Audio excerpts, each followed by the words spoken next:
I'm Amy Cherry. This local news is a service of Flagler County's Toyota dealer, Beaver Toyota, here to wow ya. A Palm Coast man faces life in prison after being slapped with a federal indictment. 33-year-old Gerard Davis, who's a habitual offender, was charged with possession of a gun by a person prohibited, along with possession of crack cocaine with intent to distribute. Police say they found the gun and drugs while executing a search warrant. The case was part of Project Safe Neighborhoods, a multi-jurisdictional crime reduction effort launched by the federal government last year. Sheriff Rick Staley called it a collaborative effort to get a violent felon and poison peddler off the streets of Flagler County, adding, "I hope he goes away for a very long time." This portion of Flagler's Morning News is brought to you by the Daytona Beach International Airport. Save time, money, and stress. The Daytona Beach International Airport, it's just plain easy. A recount of votes in Flagler County shows few changes in the races for governor, U.S. Senate, and agriculture commissioner. In the U.S. Senate race, Governor Rick Scott is leading. He gained 40 more votes, while Democrat Bill Nelson gained 31 votes. In the governor's race, Congressman Ron DeSantis is winning. His tally increased by 41 votes compared to Democrat Andrew Gillum, who saw an additional 29 votes. In the race for agriculture commissioner, truly every vote counts. In Flagler, Democrat Nikki Fried gained some votes, but not enough so far to beat Republican Matt Caldwell. Recounts wrapped up in Flagler County Sunday night after a flawless 12-hour process, but larger counties have until Thursday afternoon to complete the statewide mandated recount. The City of Palm Coast Animal Control Division is planning a public forum later today to provide education on community cats. John Erking has the details. The public meeting will be held at 5:30 p.m. at the Palm Coast Community Center. Jason Girallo is the Digital Communications Coordinator for Palm Coast. We're going to be having a speaker, Desiree Trist Aragon. She's the Community Cat Program Manager for the Best Friends Animal Society. She'll be doing a presentation on trap, neuter, and release. And then afterwards, we invite members of the city to give a talk about what they would like to see in a comprehensive review of our animal control ordinance, and we ask that they limit their comments to about 5 minutes. Trap, Neuter, Return, or TNR, is a policy to control the feral and free-roaming cat population. City leaders are focused on amending animal control ordinances by December to get a better handle of those cat colonies. From the WNZF Newsroom, I'm John Arkin.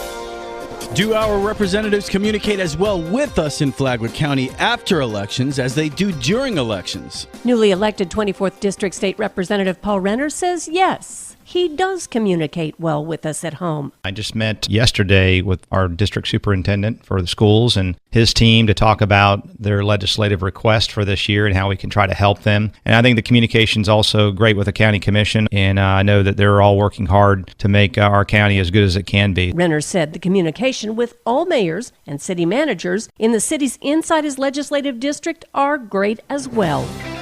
Flagler Beach, Flagler County, the Department of Transportation, and the Army Corps of Engineers hold a meeting a month from today to talk about improving the beach and the money that those improvements will take. You're talking millions of dollars. I mean, beach renourishment is a word they don't like to use, but, to harden up that beach for the roadway based on 2 hurricanes, it's going to be millions. We're getting money from the Corps, too. Flagler Beach City Manager Larry Newsom says, yes, the city will get funding from both the DOT and the Army Corps of Engineers to renourish the beach. He said the reason for the joint meeting on December 14th with the city, the county, the DOT, and the Corps is so that all those who talk with the public say the same thing. Newsom said he also wants to get a timeline for the project that will improve the driving on the beach. The meeting is open to the public, and Newsom said it'll be at 1 on December 14th. In our next report, what about the turtles? From the WNZF Newsroom, I'm Deb Albertson. Want to learn more about diabetes? Tony Magoo has the story for you. Diabetes is a serious disease afflicting some 30 million people in the United States. Florida Hospital Flagler, the Diabetes Alliance, and Palm Coast Parks and Recreation are hosting a World Diabetes Day Wednesday at the Palm Coast Community Center, 305 Palm Coast Parkway.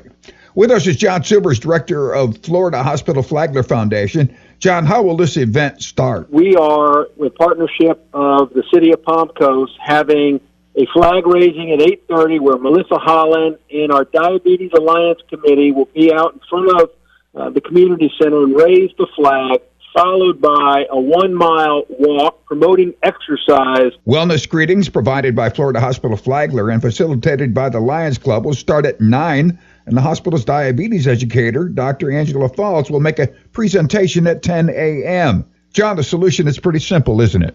A lot of it is preventable. with just exercise and diet. We're trying to get that message out as well. For Flagler's Morning News, I'm Tony Magoo. And now you're up to date on Flagler's Morning News. I'm Amy Cherry.